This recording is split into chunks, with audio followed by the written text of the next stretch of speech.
That Security Council meeting was so wild, and the whole time I was watching it, I kept thinking, this is what a Politburo meeting in 1939 must have looked like, when everybody sitting in a cabinet minister's chair was the third replacement since 1937, and each person sitting in that chair knew what had happened to his predecessors and how many bullets they got in the back of the head in the basement of Lubyanka.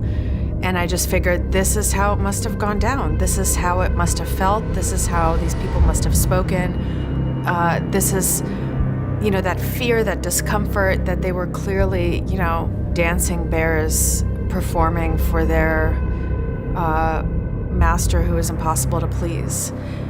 What else struck me about it was the distance between him and the people sitting in that room was so vast. Another thing that stuck out to me was Sergei Naryshkin, the spy chief, getting up there, stumbling through his words, getting a dressing down by Vladimir Putin, who says, no, speak clearly, no, that's not it, say it again. В противном случае вы предлагаете начать переговорный процесс? Нет, я... Или признавать суверенитет их?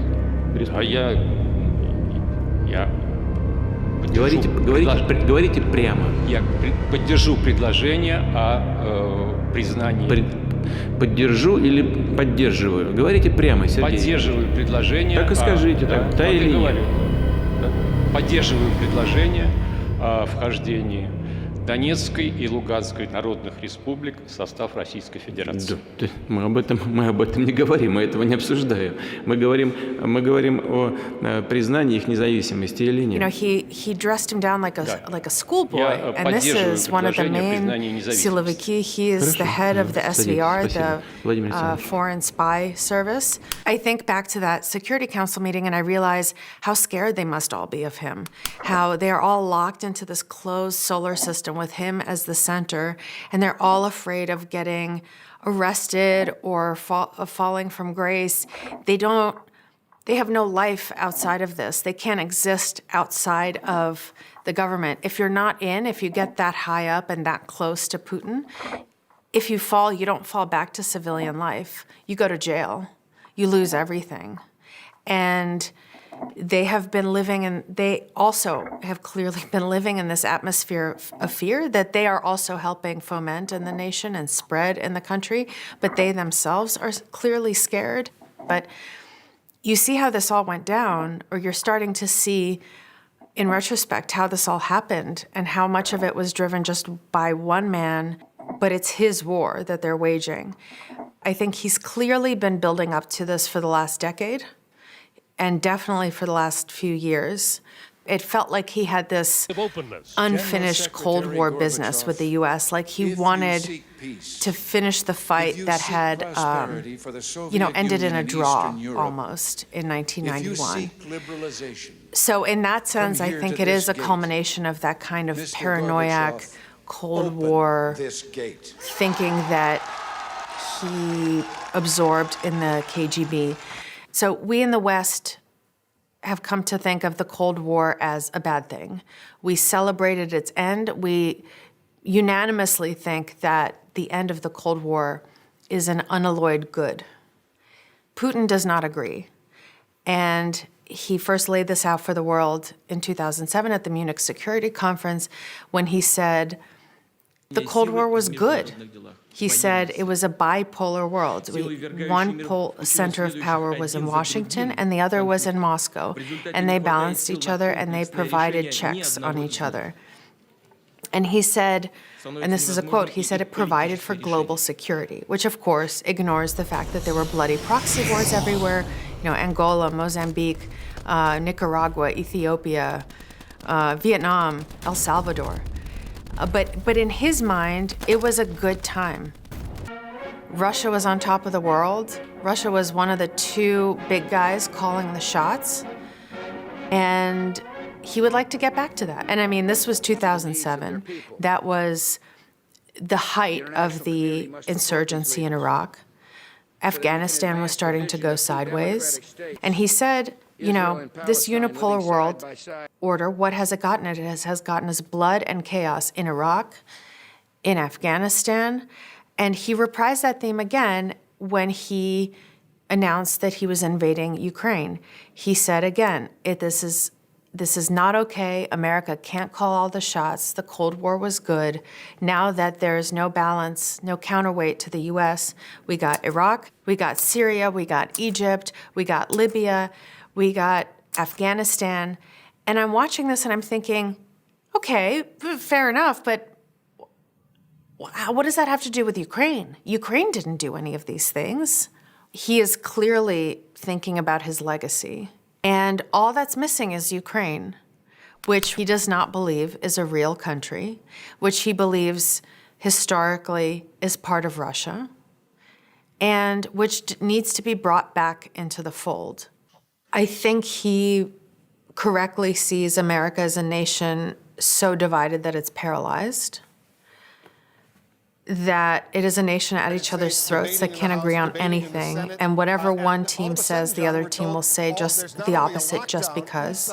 So on one hand, he's dealing with a new president who is old, who has been around, who has Putin's number, who is surrounded by aides and advisors and people in the State Department and the White House and then the Pentagon who know Putin well, who know his tricks, who see right through him.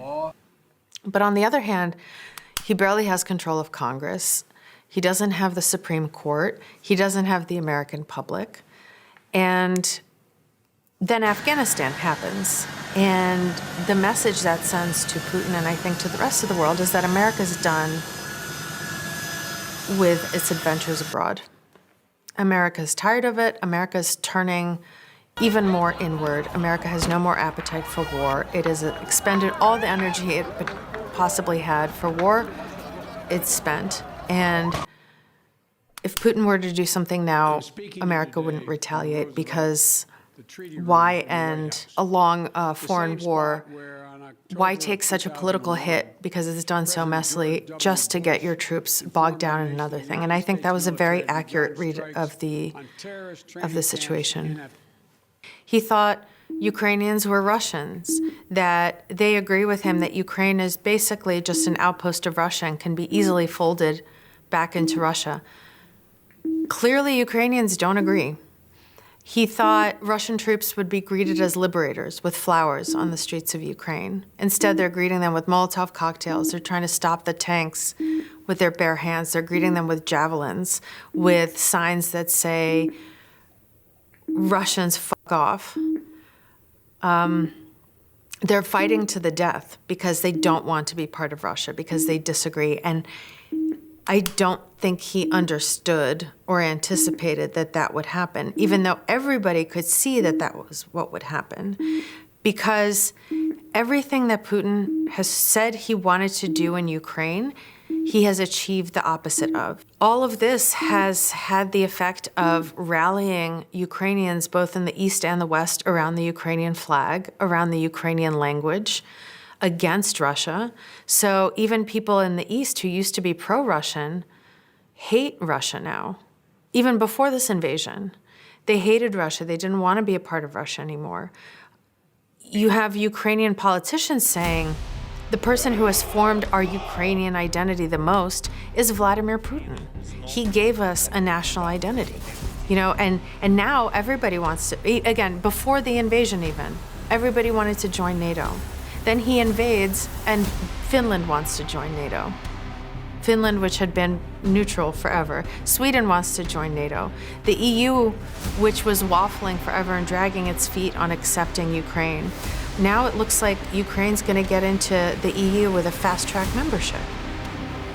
He's miscalculated on so many fronts, and I think in part it's because he's so isolated. I think he's more dangerous than he's ever been at any point in the last 22 years. I think he did not expect to lose in Ukraine, and therefore he will not lose. He will grind the country down to a fine, fine ash. And it doesn't matter how many Russian soldiers die in the process, how many Ukrainian soldiers and civilians die in the process. He will not be humiliated by people he calls little Russians. And when Putin threatens the use of nuclear weapons, if people think that he won't use them, I think they're mistaken. Everything Putin has showed us, every step of the last 22 years, is that every time we think he won't go that far, he does. We think he won't come back for a third term, he did. He won't annex Crimea, he did. He won't invade Ukraine, he did. He won't try to kill Navalny, he did. And because he is losing, and because the sanctions and the Ukrainians are humiliating him, because he is backed into a corner, he is the most dangerous he has ever been, because it is now existential for him. And if you think he doesn't know that everybody in the world understands that the only way to end this is to put a bullet between his eyes, he knows.